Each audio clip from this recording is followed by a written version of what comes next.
Welcome to This Explainer. If you're studying for a professional certification, or say a massive university final, risk management can honestly feel like this impossible abstract maze of terminology. But good news, going through this source material, we can actually build a super clear mental map. We're going to use these frameworks to transform all those dry concepts into a logical, highly testable roadmap together. Because let's be real, understanding the why behind these models, that's exactly what makes them stick in your memory for exam day. All right, here is our syllabus guide for this session. 1. The risk management framework. 2. Assessing and mapping risks. 3. The risk manager's toolkit. 4. Embedding risk awareness. 5. Responding to risk using TRA. And finally, 6. The ALRP principle. Let's jump right in. Section 1. The Risk Management Framework. High-level overview.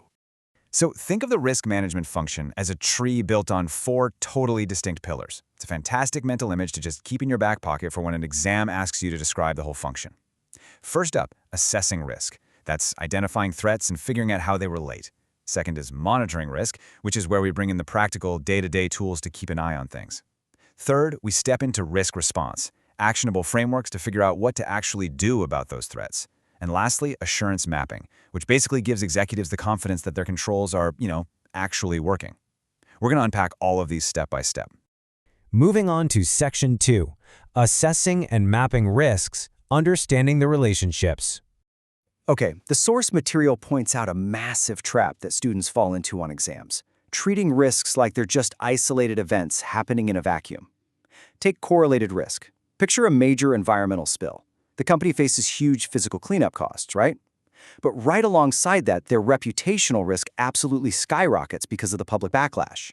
So the financial risk and the reputational risk are increasing together at the exact same time. That's a positive correlation. But what about a negative correlation? How could a business actually use that to its advantage? This mini case is brilliant for really nailing down how negative correlation works. Imagine 2 companies, Zontic, an umbrella company that makes money when it rains, and Miraz, an ice cream company that profits when it's sunny. If you put a 10% stake in just one of these, you're looking at a massive financial swing. You either make $100 or absolutely zero, totally depending on the weather. Super high risk.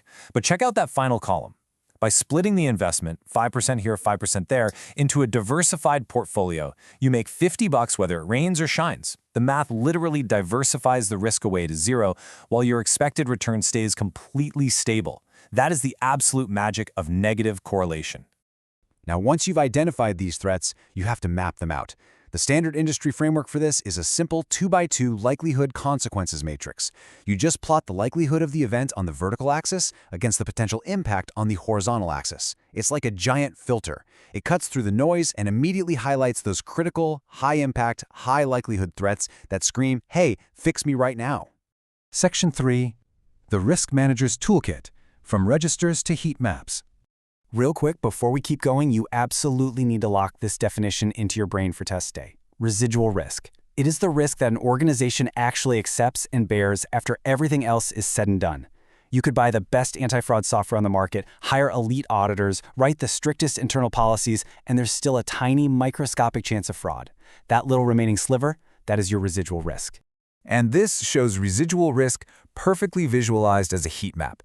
This takes that simple 2x2 matrix we just talked about and upgrades it by multiplying the probability and the impact to give us a hard severity score ranging from 1 to 25. The vibrant orange and red zones instantly flag extreme risks. If this comes up on an exam, just remember, heat maps are the ultimate tool for showing management exactly what level of danger they're actively living with every single day. Section 4. Embedding Risk Awareness. Creating a Culture. Here's the thing. A fancy tracking tool is completely useless if the staff doesn't respect the process. Embedding risk awareness means making control non-negotiable. If you get an essay question about corporate culture, focus heavily on this. Risk management has to transform from a frustrating cost-based chore into a continuous, value-driven culture. It starts on day 1 with employee induction, gets physically written into their contracts, and lives dynamically in roundtables. The goal? Making risk mitigation as natural as muscle memory for the entire company. Section 5. Responding to Risk. TARA. Okay, grab a pen and write this mnemonic down immediately. T-A-R-A. TARA. Transfer, avoid, reduce, accept. The idea here is that every single risk a business faces will eventually get funneled into one of these 4 strategic buckets. What's really cool is how perfectly the Terra framework maps right on top of our 2x2 matrix. Let's walk the grid. High impact, high likelihood, you avoid it. Just don't do the project. Low impact, low likelihood, you accept it. That's just a routine cost of doing business. But what about high impact and low likelihood? Like, I don't know, a catastrophic factory fire? You transfer that risk, usually by buying comprehensive insurance. And finally, low impact but high likelihood, you reduce it with strong internal controls. Visualizing Terra overlaid on the grid is an absolute game changer for memorizing these strategies. Section 6, the ALRP principle, balancing cost and safety. ALRP. It stands for as low as reasonably practicable. Now, the text makes a crucial distinction here. ALRP does not mean making something physically possible to perfectly prevent. It's an active judgment call. It's about weighing the risk against the real-world trouble, time, and money needed to control it. Look at it this way. If a company has to spend $10 million to completely prevent a potential $100 loss, well, that's grossly disproportionate. It's just not reasonably practicable to do. Let's actually test this concept with a really counterintuitive scenario from the text. Picture a deafeningly loud factory floor. Would giving a worker the most expensive earmuffs that block out absolutely all noise make them safer? Surprisingly, no. The cheaper model is actually the ALRP standard here. Why? Because while the expensive earmuffs block all the noise, that total sound cancellation could literally cost a life by masking someone shouting, "Look out!" for a falling object. The cheaper model reduces the ambient sound to a safe 40 decibels, protecting their hearing long-term, but still letting them hear immediate danger cues. It's the perfect, practical balance.